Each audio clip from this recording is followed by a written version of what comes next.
If you needed any more evidence that ChatGPT can be dangerous for teens, 7 more lawsuits have been filed against its maker, OpenAI. The details vary, but the accusation is the same, that OpenAI released dangerously manipulative technology to the public. ChatGPT has a tendency to fawn over its users. There's actually a name for this phenomenon. People have called it glazing. Now, you'd think that all that flattery would be a good thing, but actually when it's on an endless loop, people can end up getting stuck in their own ideas, and they kind of fall into this rabbit hole that can lead to psychosis and other harmful behavior. For Jacob Irwin, it all started with faster-than-light travel and ended with 63 days of psychiatric treatment. ChatGPT kept telling him he'd discovered a time-bending theory, but he ended up having, according to the lawsuit, an AI-related delusional disorder. Irwin was 30 years old. Just imagine how a teenager might deal with a situation like this. Well, we already have some idea.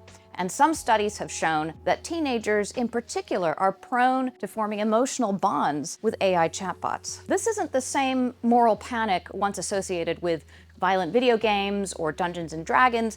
We are seeing real cases of demonstrable harm. There was recently a story in the New York Times that uncovered 50 cases of people who'd had a mental health crisis after having conversations with ChatGPT. The disturbing part is that people often start these conversations with ChatGPT over mundane things like research or getting help with their homework, but then over time, the conversation spirals into this kind of darker territory. Now, why might this have happened? Well, some former employees of OpenAI say the company rushed out a recent version of ChatGPT to get ahead of Google's Gemini, their big competitor, and that compressed months of safety testing into just 1 week. Despite all this, Sam Altman has said that ChatGPT's mental health risks have been mitigated. He's even relaxing some of the restrictions on the chatbot and allowing some adult users to access erotic conversations with ChatGPT from December. Altman should probably be doing the exact opposite. Kids should be banned from being able to access open-ended conversations with AI,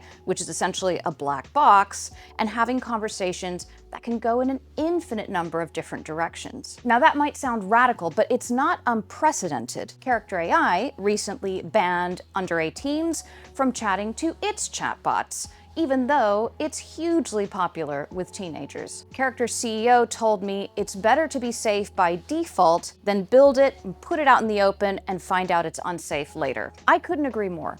No path to AI utopia is worth treating kids as collateral damage.